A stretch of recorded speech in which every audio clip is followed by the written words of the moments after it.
Muito bem, chegamos na lição de número 2. Façamos agora o resumo desta lição, título Somos Cristãos. Essa lição é importante porque nos dias de hoje estamos vivendo a mesma dificuldade do apóstolo Paulo na sua época.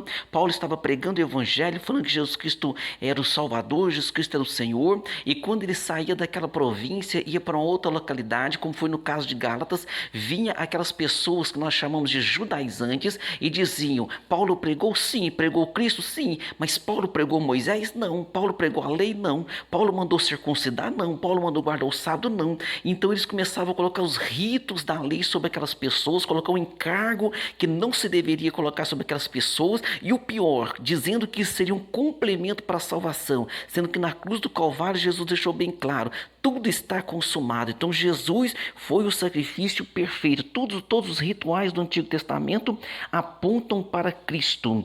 Textório está dizendo: pelo que julgo que não se deve perturbar aqueles dentre os gentios que se convertem a Deus. Atos capítulo 15, versículo 19.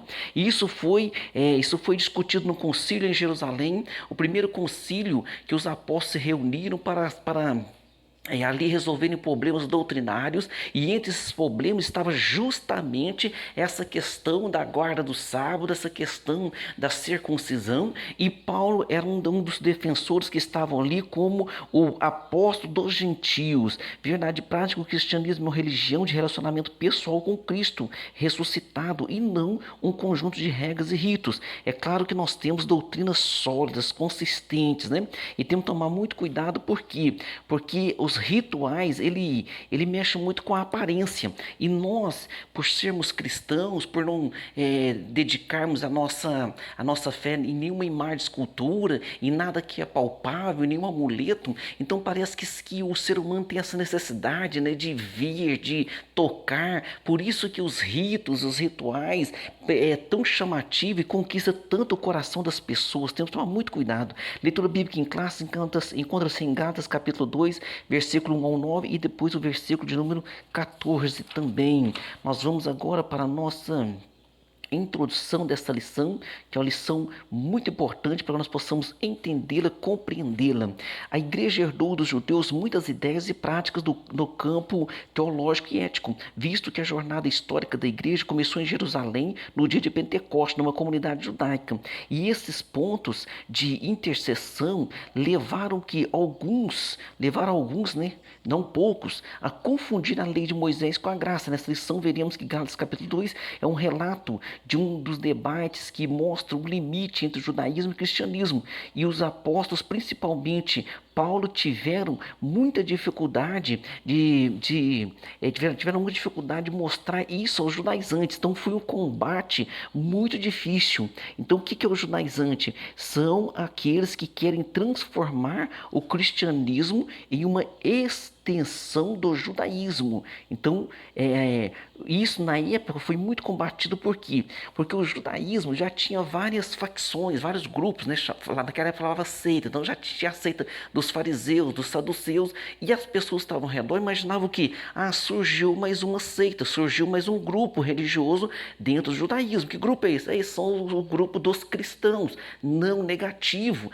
Todo o judaísmo aponta, todo o Antigo Testamento, toda a história de Israel aponta para um Messias, para um Salvador, para o Cristo. Então, por isso nós temos que tomar muito cuidado para nós não voltarmos hoje à prática dos judaizantes. Parte primeira: prevenindo-se contra a tendência judaizante. No item 1, subindo outra vez a Jerusalém. Então, Gálatas capítulo 2, versículo 1 e 2, aqui Paulo diz assim, 14 anos depois da sua conversão a Cristo, Paulo sobe pela segunda vez a Jerusalém.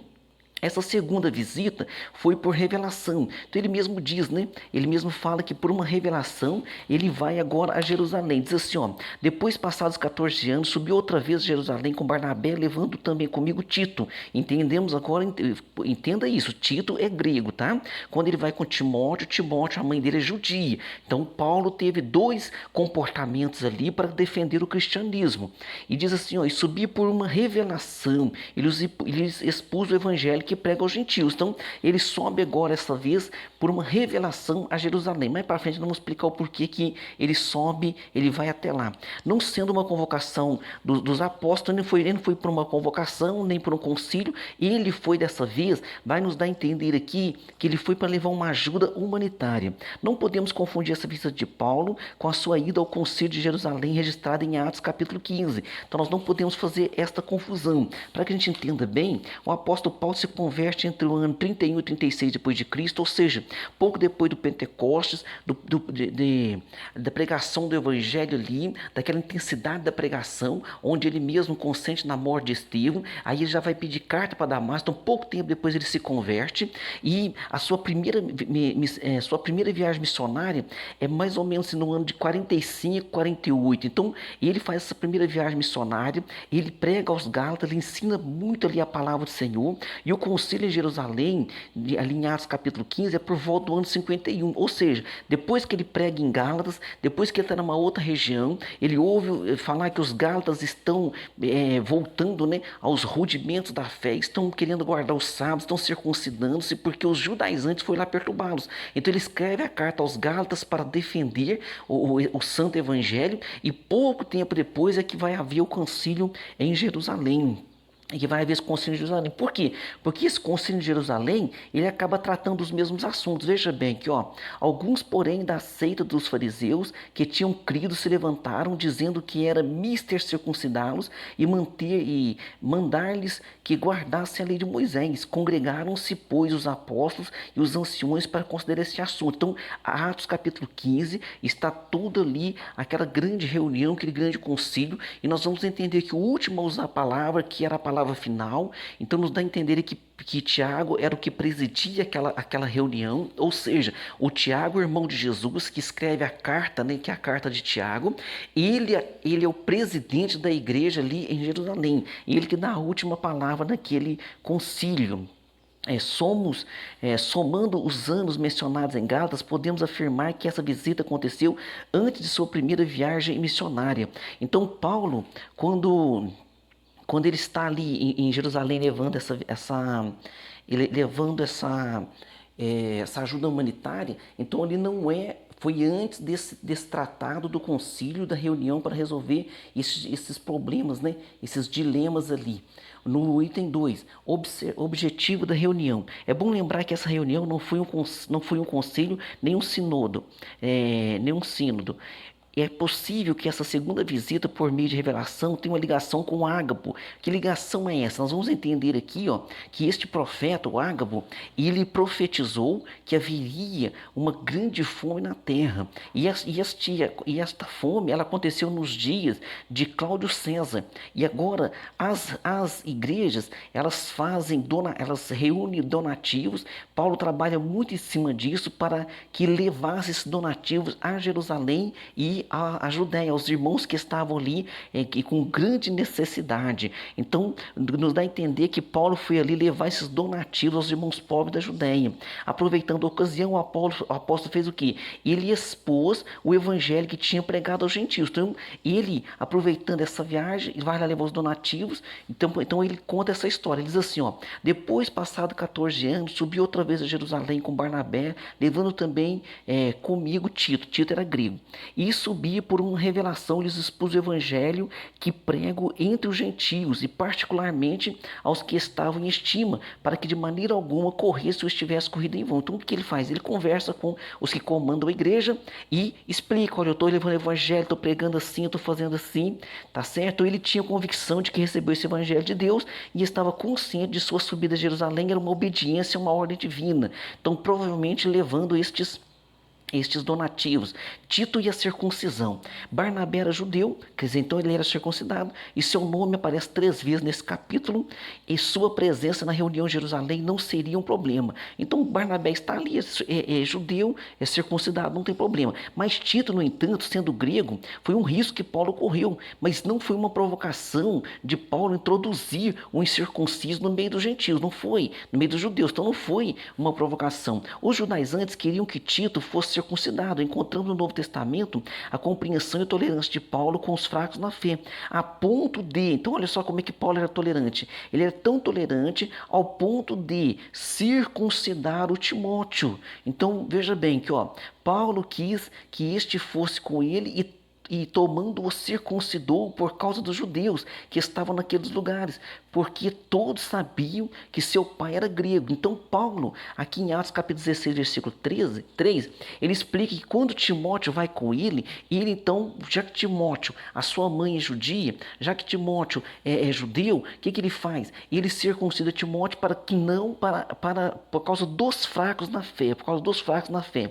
Mas, no entanto, nessa reunião específica que ele está levando os donativos, onde ele expôs o evangelho que pregava, ele diz assim, nem por uma hora eu cedi à pressão das pessoas que estavam ali. Por quê? Porque Tito era grego, ou seja, Tito é grego, Tito não é judeu, então Tito não precisava circuncidar-se e houve uma grande pressão ali. E isso foi importante Paulo resistir, por quê? Por duas razões. Primeiro, Tito era grego, não precisava circuncidar-se, e outra razão, por causa que estava em jogo a verdade do evangelho e do próprio cristianismo. Então, olha só a inteligência de Paulo. Paulo não precisava mais circuncida Timóteo. Por quê? Porque Timóteo é judeu. E agora, Paulo não precisa e não vai circuncidar o Tito. Por quê? Porque Tito é grego. E foi explicando isso para o povo, e houve ali uma grande resistência deles. Agora vamos para a parte 2. A tendência, houve uma grande resistência, mas os apóstolos ficaram do lado de Paulo. Na parte 2, a tendência judaizante no início da igreja. Então, o espanto do Paulo. Olha como é que Paulo foi espantado. Tão logo retornou de sua viagem, ficou sabendo que os irmãos da Galácia estavam vivendo outro evangelho. Veja bem, ele foi lá, pregou o evangelho, falou que Jesus Cristo salva, Jesus Cristo cura, Jesus Cristo é o caminho, a verdade e a vida. E quando ele sai de lá, vai os judaizantes e começam a mandar guardar a lei de Moisés, começam a mandar circuncidar, guardar o sábado. Aí Paulo escreve o seguinte, olha, maravilho-me de que tão depressa passasseis daquele que vos chamou a graça de Cristo para outro evangelho. Ou seja, vocês estão vivendo outro evangelho. Depois ele explica, não que haja outro evangelho, mas vocês estão deturpando o evangelho de Cristo. E nós vemos nos dias de hoje, dias modernos, que tem uma grande religião que no seu próprio livro, está escrito assim na capa do seu livro, outro evangelho do Senhor Jesus Cristo. Nós temos que tomar muito cuidado. Por quê? Porque não existe outro evangelho. Estão tentando deturpar o evangelho verdadeiro do Senhor Jesus Cristo. E aqui em Gálatas, no capítulo 5, versículo 7, ele escreve assim, corris bem, quem vos impediu de obedecer a verdade? Ou seja, vocês estavam indo bem. E como é que vocês distorcem a verdade e vão crer nessas pessoas? O verbo grego metatiteste, que significa deixar, abandonar, desertar, mudar de pensamento, virar a casaca, que o apóstolo Paulo emprega, é o mesmo verbo usado quando alguém vai desertar do exército, vai se rebelar contra ele, né? Ou seja, quando a pessoa muda de partido político, de filosofia, de religião. Então eles estavam abandonando a fé. Olha o perigo, hein? Paulo está dizendo, vocês estão abandonando a fé. E hoje as pessoas estão brincando de ser judeu dentro da igreja, estão brincando de trazer ritos do judaísmo para dentro da igreja. Ou seja, estão abandonando Cristo, estão complementando a salvação. De que forma vamos complementar a salvação? Uma outra grande religião que tem por aí, que diz que em 1800 e alguma coisa, Jesus entrou lá, desceu no lugar santíssimo lá nos céus e complementou a salvação. E tomemos muito cuidado com isso. Jesus Cristo morreu na cruz do Calvário, ele falou, consumado és, consumado está. Então Jesus, o sacrifício dele foi perfeito, foi maravilhoso. No item 2, quem eram os judaizantes? O termo judaizantes vem do verbo grego iodaizo, viver como judeu, adotar costumes e ritos judaicos. Se aparece uma única vez no Novo Testamento, em Gálatas 2:14, onde Paulo diz que eles estavam vivendo como judeus. Eles eram os opositores de Paulo, identificados também como falsos irmãos. Paulo identifica eles como falsos irmãos. São reconhecidos no capítulo anterior como os que se apresentam como enviados de Jerusalém, da igreja mãe. Mas, no entanto, o presidente da igreja, lá, Tiago, deixou bem claro que não enviou ninguém, viu? Deixou bem claro. Então, olha só, o qual não é outro, mas que há alguns que vos inquietam e queiram transtornar o evangelho de Cristo. Olha, eu estou maravilhado. Como é que vocês passaram do evangelho verdadeiro para outro evangelho? Ele explica, não é que haja outro evangelho, mas estão transtornando o evangelho de Cristo. Aí vem aqui o presidente da igreja, lá em Atos capítulo 15, versículo 24, Tiago escreve, porquanto ouvimos que alguns saíram dentre nós, ouvimos que alguns que saíram dentre nós vos perturbam com palavras e transtornam as vossas almas, não lhes tendo nós dado mandamento. Ou seja, Tiago está dizendo, eu não mandei eles irem lá, eu não falei para eles lá, mandar vocês guardar sábado, eu não mandei eles lá falar para vocês circuncidar, não houve ordem dos apóstolos em Jerusalém para que eles fossem lá na Galácia, fossem em Éfeso, fossem em lugar que qualquer lugar perturbar a vida dos gentios, tá vendo? Então isso deixou bem claro. Então eles eram o quê?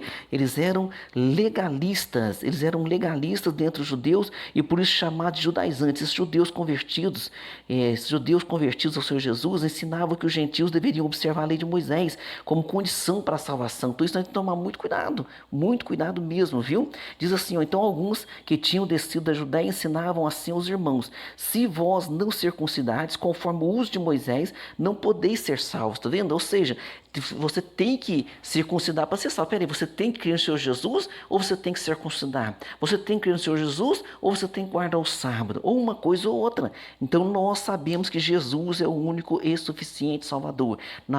No item 3 aqui, no item 3, o clima de tensão. Não é necessário muito esforço para perceber o quanto Paulo e Barnabé foram pressionados pelos judaizantes diante dos demais apóstolos de Jerusalém. À luz do versículo 9, parece que somente Pedro, né? Então nós vamos entender que houve esse apoio. Diz assim, ó, e conhecendo Tiago e Cefas e João, que eram considerados como colunas, quer dizer, eles eram os que comandavam a igreja ali, a graça que me havia dado, deram-nos as destras, ou seja, deram-nos as mãos em comunhão comigo e com Barnabé para que nós fôssemos aos gentios e eles a circuncisão. Quer dizer, então eles entenderam que Paulo realmente pregava o verdadeiro evangelho do Senhor Jesus Cristo. Então parece que os apóstolos então ficaram logicamente do lado do apóstolo Paulo. Então João, Pedro e Tiago estavam ali presentes. Os outros apóstolos deveriam estar em plena atividade. Então ali no sítio dos outros apóstolos deveriam estar em plena atividade em outras regiões e todos os apóstolos trabalharam muito, percorreram várias regiões. Não tem, existe livros, né, de seculares contando a história de cada um deles e como cada um deles morreu. Todos eles foram atuantes.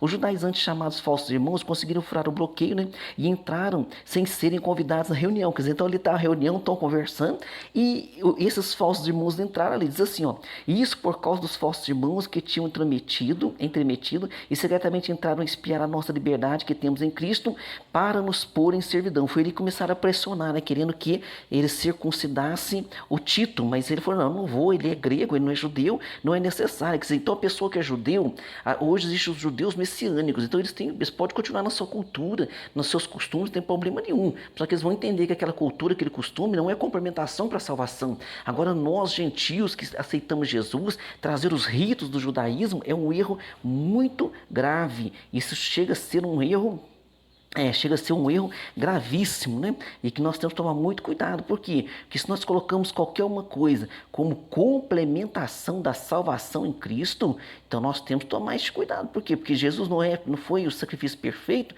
ele foi e é o sacrifício perfeito. Então se nós não tomarmos esse cuidado, nós vamos ter muita dificuldade, né? E vamos desagradar ao Espírito Santo do nosso Deus. Vamos agradar ao Espírito Santo do nosso Deus. Agora, parte 3. O mesmo evangelho. Então vamos lá.